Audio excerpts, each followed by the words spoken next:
네, 안녕하십니까. 코인 마켓 워치 출발해 보도록 하겠습니다. 미국 기준금리 향방이 불투명해지면서 급락을 보이던 암호화폐 시장, 그 이후로 반발 매수세가 좀 들어오면서 반등을 하는 모양새를 보였습니다.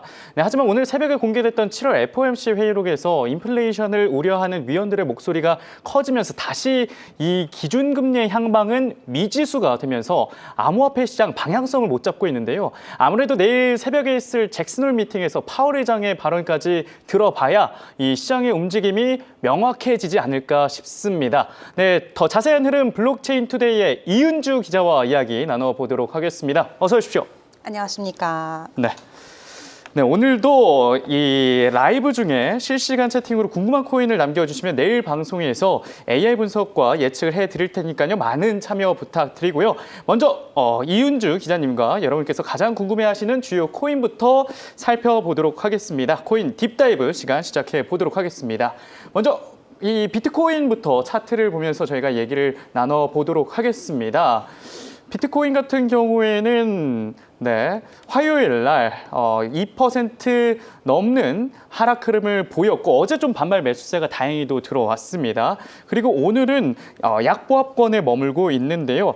7월 FOMC 회의록에서 인플레이션 위험이 크다는 내용이 나와서 좀 금리에 대한 우려가 커졌고 그러면서 약보합세를 보여주고 있는 것 같은데 아무래도 오늘 예정된 이 주요 데이터와 잭슨홀 미팅을 기다리고 있다고 해도 무관할까요? 네, 잭슨홀 때문에 이번 한 주의 시장 분위기가 사실 갈팡질팡하는 분위기가 이어졌었죠. 네. 그리고 미국 증시 또한 4일 연속으로 S&P 500 지수가 빠지는 등 시장 안에 불안감 조성이 되고 있는데 코인 시장도 동일한 모습이다 생각을 해주시면 될 것 같아요. 네. 또 앞에서 앵커님께서 언급 주셨지만 이 의사록의 내용을 확인을 해보니까 과연 고용 침체가 먼저일지 아니면 인플레이션을 잡는 게 먼저일지 우리가 다 기다리고 있었거든요. 그렇죠. 근데 결론적으로는 연준에서는 고용보다는 인플레이션에 대한 위험이 더 크다 이렇게 발언을 했고요.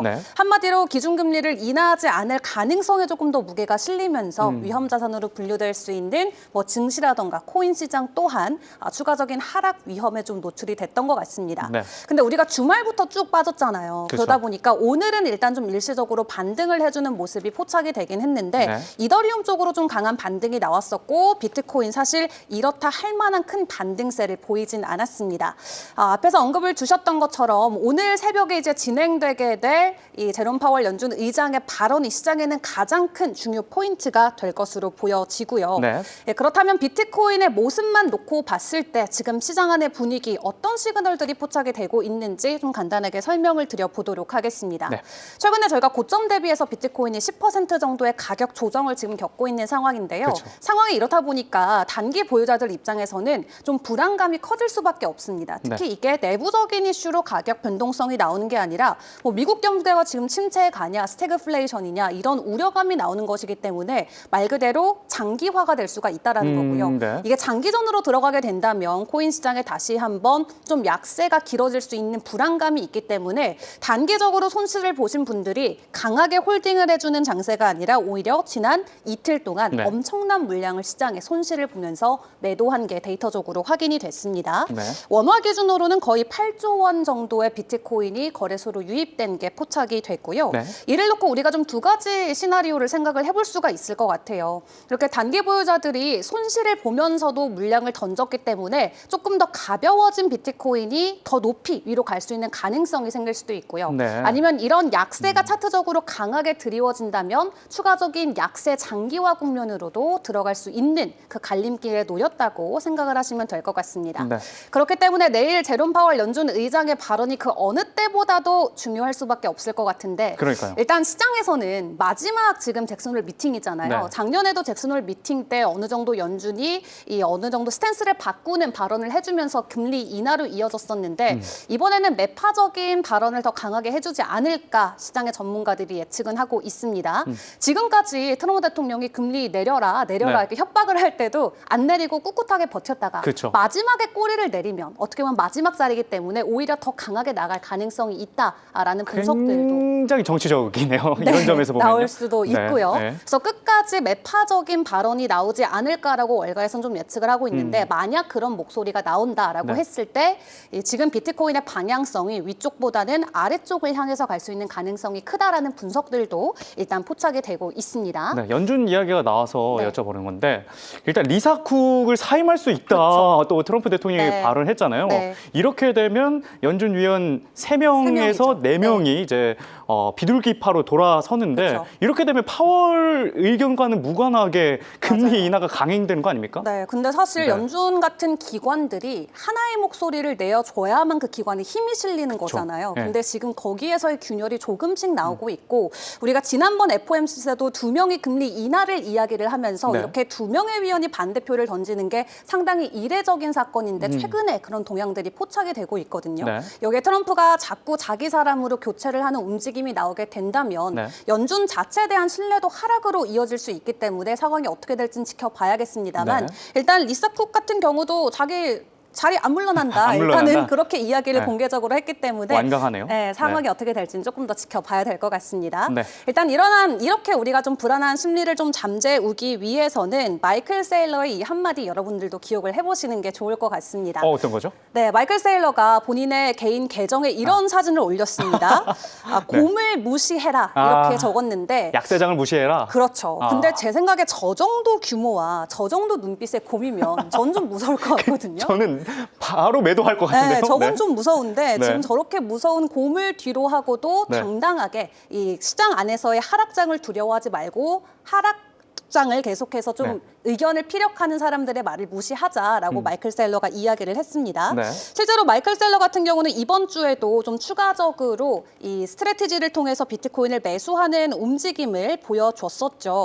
이번 주 월요일에도 원화 기준으로는 7천억 원이 넘는 비트코인을 추가적으로 매집을 해주면서 지금 회사가 들고 가는 비트코인의 총 물량이 60만 개 이상 돌파를 하면서 전 세계 기관 중에 가장 많은 비트코인을 보유하는 기관으로 이름을 올리고 있는 상황입니다.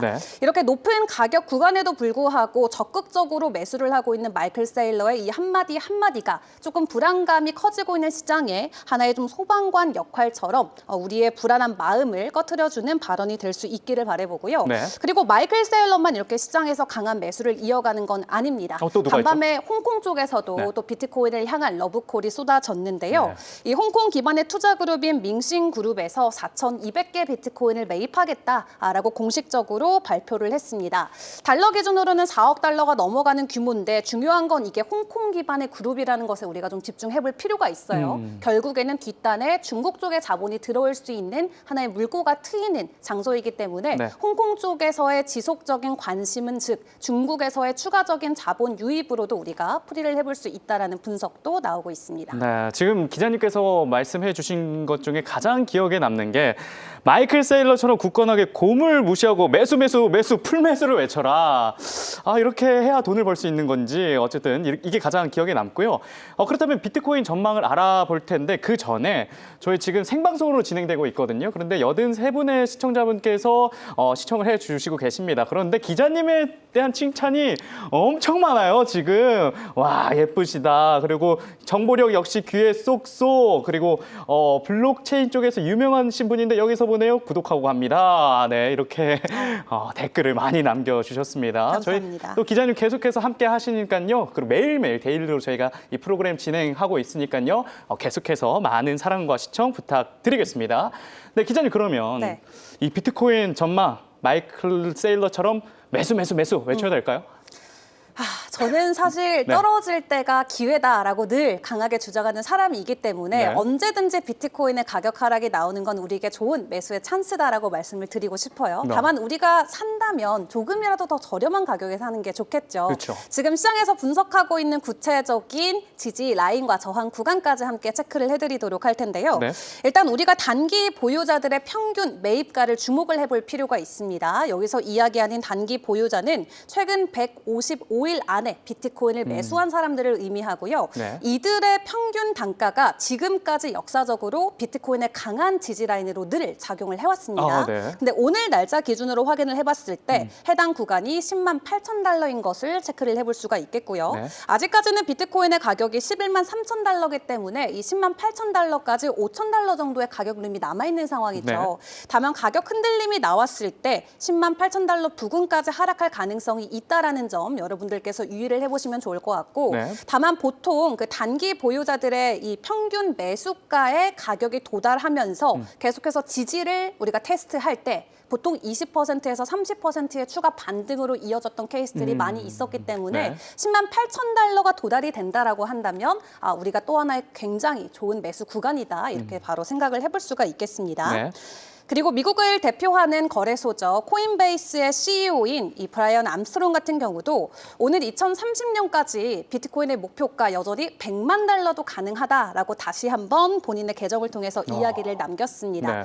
지금 뭐 10만 달러 부근이기 때문에 100만 달러까지 간다는 것은 오는 5년 안으로 우리가 거의 10배 가까운 상승을 기다려봐도 된다라는 의미가 되겠죠. 네. 여전히 기관 쪽 그리고 기존에 있었던 인사들은 비트코인의 100만 달러 가능성을 여전히 높게 치고 있기 때문에 시장이 흔들리고 오히려 기회를 줄 때 우리가 잘 생각해 볼 필요는 있을 것 같습니다. 네, 약간 지수를 사는 거와 같네요. 미국 지수는 떨어질 때마다 사야 되는. 어차피 우상향이니까요. 그렇죠. 네. 네, 그리고 트럼프 대통령의 아들 에릭 트럼프도 100만 달러 하나로 13억 9,800만 원 도달에 의심할 여지가 없다. 이런 의견을 밝히기도 했는데요. 텐베거가 이 비트코인에 있었습니다. 네, 그런데 이윤주 기자님께서는 조정 후에 상승하는 패턴을 보였다. 이런 전망도 해주셨는데요. 네, 이렇게 해서 비트코인 관련된 이슈를 저희가 정리를 해보고요. 이더리움 관련돼서 저희가 좀 살펴보도록 하겠습니다. 이더리움 차트를 한번 확인하면서 이야기를 나눠볼 텐데 네, 이더리움 차트. 현재 이더리움도 비트코인과 마찬가지 움직임 보여주고 있습니다. 이날 19일이었죠. 하락세를 보이다가 다시 한번 20일 날 반등했습니다. 6.32% 상승하고 있고 오늘은 약보합권에서 머물고 있는데요. 어떤 이슈들이 지금 이더리움에 작용되고 있는 건가요? 네, 일단 이더리움 쪽 같은 경우는 그래도 비트코인보다는 간반 반등해줬던 폭이 훨씬 더 컸습니다. 이더리움이 이렇게 혼자 더 급등할 수 있었던 배경에는 어떤 것들이 있었는지 좀 설명을 드려보도록 할 텐데 네. 일단 의사록 공개가 됐을 때 그 안에서 그동안 우리가 찾아보지 못했던 단어가 한번 출연을 해줬습니다. 네. 바로 이 스테이블 코인이 될 것 같은데요. 이번 FOMC에서 8차례나 스테이블 코인이 직접적으로 언급이 됐다라고 합니다. 네. 한마디로 이제 기존 제도권에서 본격적으로 수용하고 확장할 준비가 되고 있다라는 것을 간접적으로 느껴볼 수가 있는데 네. 중요한 건 이 전 세계에 뿌려져 있는 스테이블 코인 중에 절반 이상이 이더리움을 기반으로 발행되고 있다라는 점에 우리가 주목을 해봐야 된다는 거죠. 스테이블 코인이 확장이 될수록 그것이 기반되고 있는 메인넷, 한마디로 레이어 1이 함께 부각될 수밖에 없는데 가장 큰 수혜를 받아갈 수 있는 게 이더리움이죠. 한마디로 FOMC에서도 주목하고 있는 이 스테이블 코인 확장과 함께 이더리움에게는 앞으로 추가적으로 상승할 수 있는 여지가 상당히 많이 남아있다라는 가능성을 어필을 하기도 했고요. 네. 뿐만 아니라 최근에 일부 고래들이 엄청난 매수량을 보여주고 있는 것으로 온체인 데이터상에서도 확인이 되고 있습니다. 이 현물 ETF에서는 이번 주 내내 좀 유출세가 나와서 아쉬웠던 분들도 계실 것 같은데 실제로 단일 거래 기준으로 매집하는 고래들의 동향을 확인을 해보니까요. 최근에 2억 달러어치의 이더리움을 매수한 2마리의 고래가 시장에서 포착이 되고 있다고 합니다. 특히 이 물건을 샀던, 이 물량을 사줬던 고래들 같은 경우는 비트고라는 곳에서 이 이더리움을 원화 기준으로 2,700억 넘게 매수를 해준 것으로 확인이 되고 있는데 네. 비트고 같은 경우는 암호화폐 유동성 제공 업체로 잘 알려져 있죠. 한마디로 시장 안에 이 숨을 불어 넣어주는 역할을 해주는 곳에서 이더리움의 강력한 매수가 나오고 있다는 건 누군가 강력한 주체가 이더리움을 계속해서 가격을 올려주기 위한 움직임을 보여주고 있다. 이렇게도 풀이를 해볼 수가 있겠습니다. 네. 그리고 뿐만 아니라 선물 시장 안에서의 움직임도 굉장히 긍정적입니다. 이 현물의 가격이 지속적인 가격 약세가 이번 주 내내 조정이 펼쳐졌는데 그럼에도 불구하고 선물 시장에서는 이 미결제 약정이 최고치를 기록하면서 바이낸스 자체만 놓고 보더라도 이더리움의 선물 거래량이 역대 최대치까지 올라간 급락한 것을 체크를 해볼 수가 있었습니다. 지금 선물 쪽에 데이터를 함께 확인을 해보면 이더리움의 지금 미결제 약정 같은 경우는 약 1,425만 개 이더리움을 돌파해내는 모습을 보여주고 있다라고 하고요. 선물 시장에서 변동성이 이렇게 커질 때는 늘 현물 시장에서도 동반적으로 가격 반등이 함께 올라와 줬던 만큼 이러한 요소들을 놓고 봤을 때 비트코인보다 간밤 이더리움이 더 강력한 이 상승 신호를 보여줬던 데는 확실한 배경이 있었기 때문이다. 이렇게 생각을 해보시면 될 것 같습니다. 네. 어쨌든 이 두 마리의 고래가 일단 계속해서 매수하면서 비트코인의 상승세를 이끌어주고 있고 가장 좀 눈여겨봐야 될 것은 이 FOMC에서 연준의 위원들이 사실 이 비트코인 관련해서 코인 관련해서는 좀 보수적이지 않았습니까? 근데 이제 확실히 원로 의사가 이 트럼프 대통령 정말 오른팔답죠. 그렇죠. 오른팔답게 스탠스를 완전히 바꿔가지고 이 연준에서도 미국 중앙은행에서도 확실히 스테이블 코인에 대해서 앞으로 더 정책적으로 운영을 계속해서 하지 않을까. 그래서 비트코인에도 좀 호재성으로 다가오지 않을까라는 생각을 조심스럽게 해봅니다. 이더리움에 대한 관심 여전히 뜨거워 보이는데요. 앞으로의 전망 어떻게 보고 계십니까? 네, 일단 전문가들이 예측하고 있는 가격 전망치 함께 공유를 드리도록 하겠습니다. X에서 활동하고 있는 크립토 애널리스트 애쉬 크립토 전문가의 의견에 따르면요. 지금 이더리움이 이 4,100달러의 지지를 받고 지속적인 축적 기간을 이어가고 있다라고 합니다. 여기서 힘을 잘 모으고 나서 이제 상방으로 올라가게 될 때 5,000달러까지의 가격 방향성이 현재 열려있는 상황이라고 하고요. 올해 안으로 이더리움의 가격이 5,000달러를 돌파해 줄 것이다 라는 긍정적인 전망들이 일단은 나와주고 있습니다. 지금 약간 원기옥을 모아가지고 한 길을 번에 모으고 있죠. 길을 모아서 한 번에 빡 가려고 기다리고 있다. 그래서 5,000달러 하나로 약 700만 원까지 갈 수 있다라는 의견이 있었습니다. 자, 이렇게 해서 이더리움까지 저희가 살펴봤고요. 그 다음에는 저희 한국 투자자분들이 가장 사랑하는 리플, XRP 한번 차트를 보면서 이야기 나눠보도록 하겠습니다. XRP 같은 경우에는 그래도 비트코인과 이더리움이 이 회복세를 보였지만 XRP는 계속해서 금요일, 토요일, 일요일, 월요일 횡보세를 보이다가 똑같이 비트코인과 이더리움 하락할 때 6% 이상 하락했고 그 다음에 반등세를 보이면서 지금은 약보합권에 머물고 있는데요. 굉장히 이 회복세가 더디다 이렇게 평가를 할 수 있겠는데 이더리움 왜 이런 겁니까? 네, 리플 같은 경우는 일단 SEC와의 소송이 리플인데 완벽하게 끝나고 나서 일단 가격이 추가적으로 확 올라갈 수 있는 동력을 잃은 거는 맞습니다. 다만 리플이 가지고 있는 추가적인 상승에 대한 모멘텀과 가능성은 여전히 무궁무진한데요. 일단 첫 번째로는 캐나다에서 진행되고 있는 리플의 ETF 상황을 체크를 해보시는 게 중요할 것 같습니다. 지금 캐나다에서 진행되고 있는 리플 ETF 총 3가지의 상품을 우리가 만나볼 수 있는데 이 3가지의 상품이 출시한 지 2달도 안 돼서 벌써 지금 이 100 밀리언, 1,000억 개 리플을 매집을 하는데 성공을 했다라고 하고요. 캐나다 같은 경우는 이미 9천만 개가 넘는 리플을 보유하고 설정액 기준으로는 2,800억 원을 돌파해내면서 이 캐나다에서 굉장히 높은 리플의 수요가 있는 것을 우리가 느껴볼 수가 있겠습니다. 다만 중요한 건 오늘 미국에서 새벽 시간 기준으로 SEC가 다시 한번 리플 현물 ETF와 관련된 심사에는 재연장 신청을 들어간 상황이기 때문에 이 미국에서 언제 이 SEC가 승인을 해줄지가 가장 중요한 관점이 될 것 같은데요. 바로 옆 나라 캐나다에서 느껴지고 있는 수요만 놓고 봤을 때 커뮤니티에서는 만약 미국이 상장만 해주면 엄청난 유입량을 우리가 기대해봐도 좋겠다라는 기대감이 나오고 있는 상황이어서 일단 1차적으로는 리플의 현물 ETF가 언제 승인되는지에 대한 여부를 점검을 해보시는 게 중요할 것 같고요. 그리고 XRP 같은 경우는 제도권과 기관들의 확장 모멘텀도 지속적으로 이어지고 있는 상황입니다. 오늘 전해진 2가지 기업 관련 소식들도 좀 체크를 해드리도록 할 텐데 첫 번째는 실물 의류 결제망에 이 리플 레저가 사용된다는 소식이 전해졌습니다.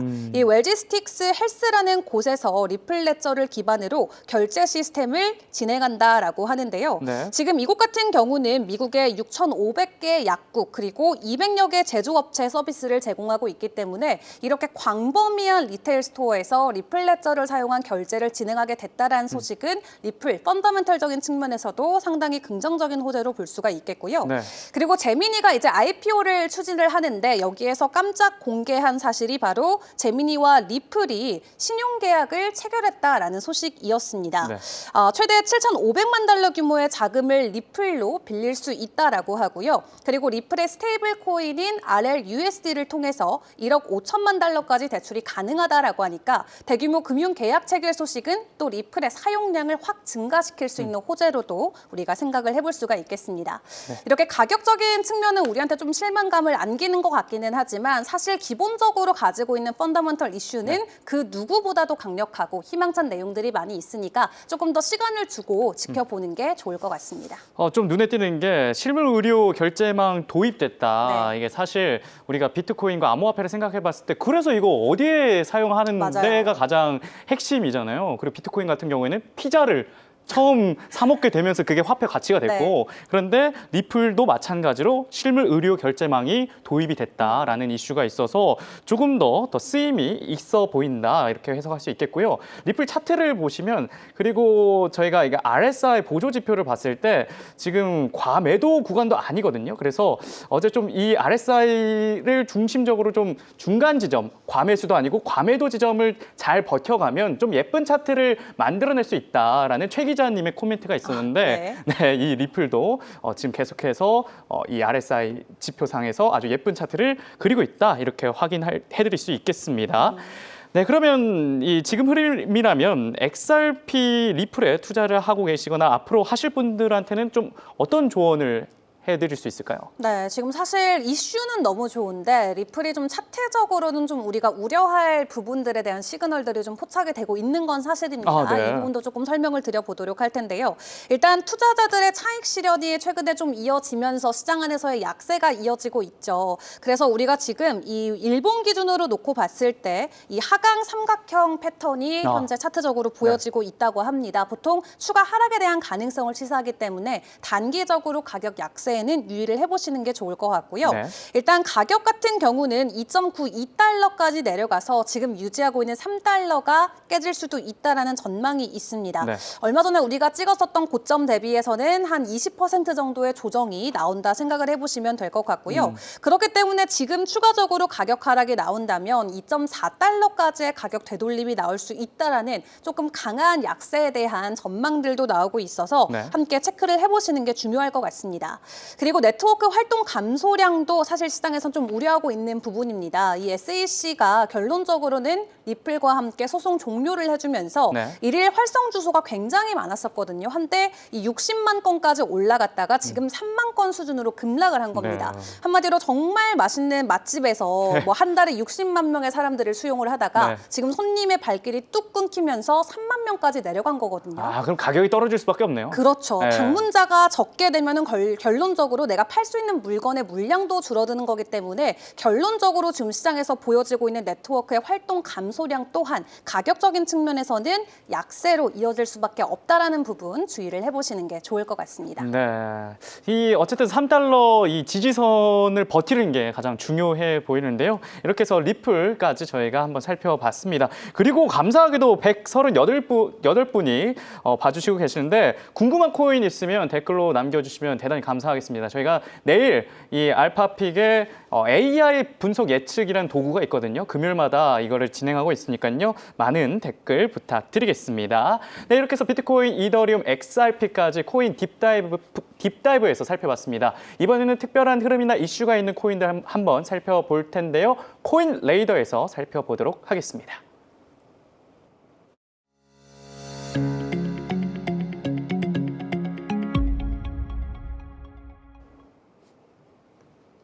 네, 오늘은 하락장에서 핀 장미 같은 멘틀, 체인링크 준비를 해오셨는데요. 먼저 꾸준히 강한 상승세를 보인 멘틀부터 저희가 차트를 보면서 이야기를 나눠보도록 하겠습니다.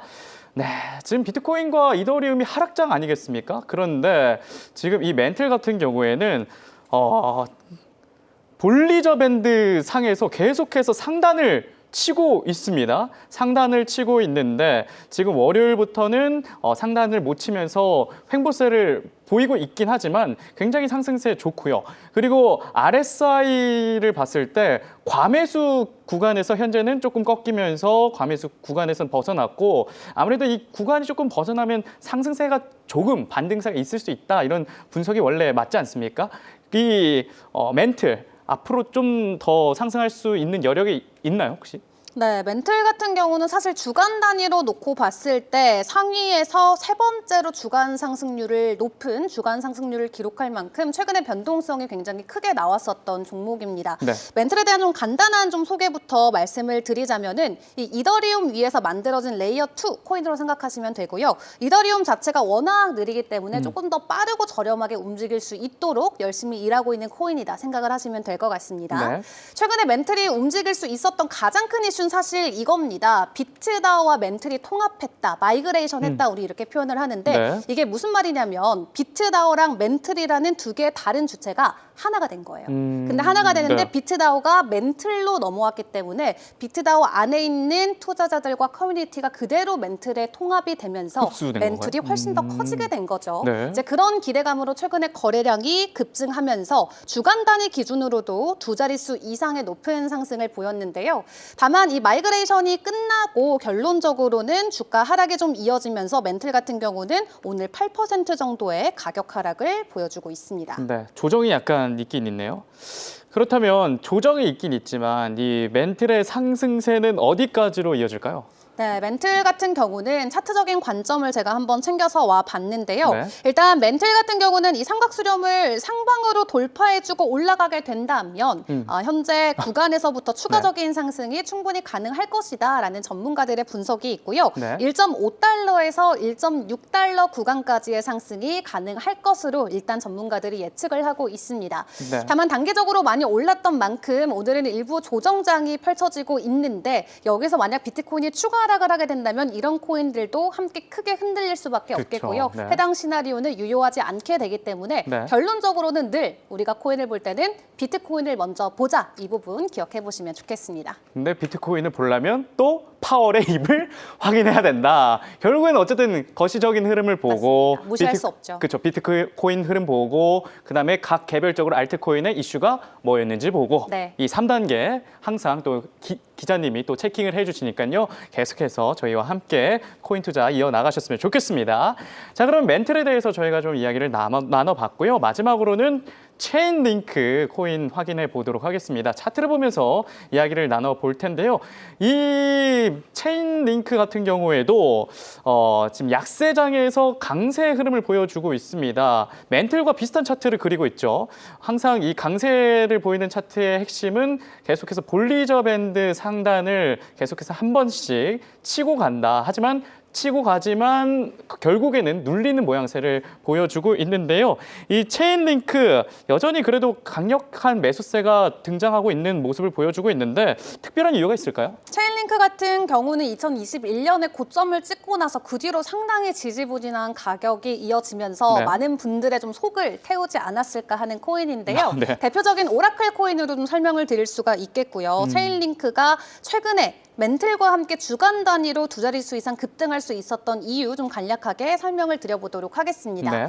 체인링크 같은 경우는 최근에 자체적인 내부 이슈가 호재로 작용이 됐던 대표적인 코인인데요. 이 체인링크 리저브라는 시스템을 도입을 했습니다. 아주 쉽게 말씀을 드리면 재단이 계속해서 물량을 바이백한다 생각을 하시면 될 것 같아요. 네. 그래서 물량이 시장에 많이 풀리는 게 아니라 계속해서 재단이 물량을 사들이면서 결론적으로는 가치가 상승하기 때문에 코인의 가격이 올라가고 있다 말씀을 드릴 수 있을 것 같고요. 주주 친화적인 기업 같은 거네요. 그렇죠. 네. 우리가 주식시장에서 많이 이야기하는 그쵸. 주주 친화 정책을 펼치고 네. 있고 실제로 최근 코인 시장에서도 그 주주 친화 정책이 굉장히 중요한 요소로 자리매김을 하고 있습니다. 사실 주식시장과 다르게 코인 네. 시장은 회사들이 이 주주 가치의 평가라던가 재무제표 평가를 받지 않기 때문에 그쵸. 가치를 매기는 게 굉장히 기준이 애매합니다. 네. 그렇기 때문에 최근에는 이 코인 회사들이 나서서 서로 주주 친화적인 정책을 펼치는 게 하나의 마케팅처럼 번져 나가고 있고요. 아. 체인링크도 네. 그중 하나 하나에 좀 탑승을 했다 생각을 해보시면 될 것 같아요. 네. 그래서 체인링크 리저브가 출시되고 나서 지금 $100만 이상 상당의 체인링크가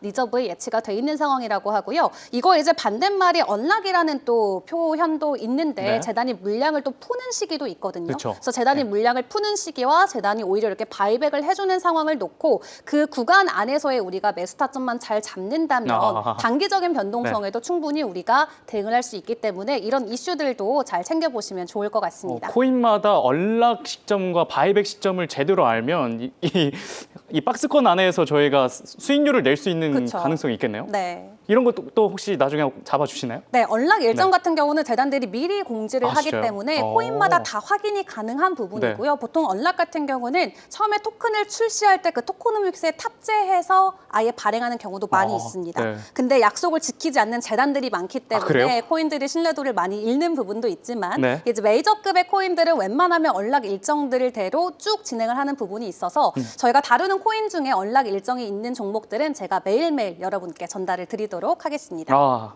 지금 제가 다 지금 두근두근 거립니다. 뭔가 돈 벌 기회를 또 주신다는 거니까 네, 이렇게 언락 일정과 바이백 일정까지 체킹해 주신다니까요. 네, 계속해서 시청해 주셔야겠죠, 시청자분들. 자, 그렇다면 체인링크 전망 어떻게 보십니까? 네, 이것도 다른 전문가의 전망을 제가 함께 공유를 드리도록 할 텐데요. 일단 최근에 체인링크가 이번 한 주 동안만 한 10% 가까이 상승을 하면서 $25의 저항을 지금 돌파를 해주고 올라가고 있습니다. 네. 한마디로 모멘텀 자체가 강세로 전환이 된 채 가격 상승이 이어지고 있는데 지금 이러한 패턴 자체가 과거 21년 대세 상승과 비슷한 모양이 나오고 있다라고 해요. 그렇기 때문에 한 전문가는 단기적으로 체인링크의 가격을 30에서 $32로 전망을 하고 있고요. 장기적으로는 직전 고점인 $53까지의 가격 회복도 가능하다라고 이야기를 하고 있습니다. 네. 다만 일부 전문가들의 의견이기 때문에 투자하실 때는 꼭 유의를 하시는 게 좋겠습니다. 네, 이렇게 해서 체인링크까지 저희가 살펴봤습니다. 오늘도 정말 꼼꼼하고 주요한 이슈들과 전망 잘 짚어주신 이은주 기자님과 함께했습니다. 고맙습니다. 네. 내일은요, 시청자 여러분이 요청해주신 코인에 대해 AI 예측을 하는 시간도 준비돼 있으니까요. 계속해서 많은 시청 부탁드리겠습니다. 네, 코인마켓워치 저희가 준비한 소식 여기까지입니다. 저희는 내일 이 시간에 다시 찾아뵙도록 하겠습니다. 고맙습니다.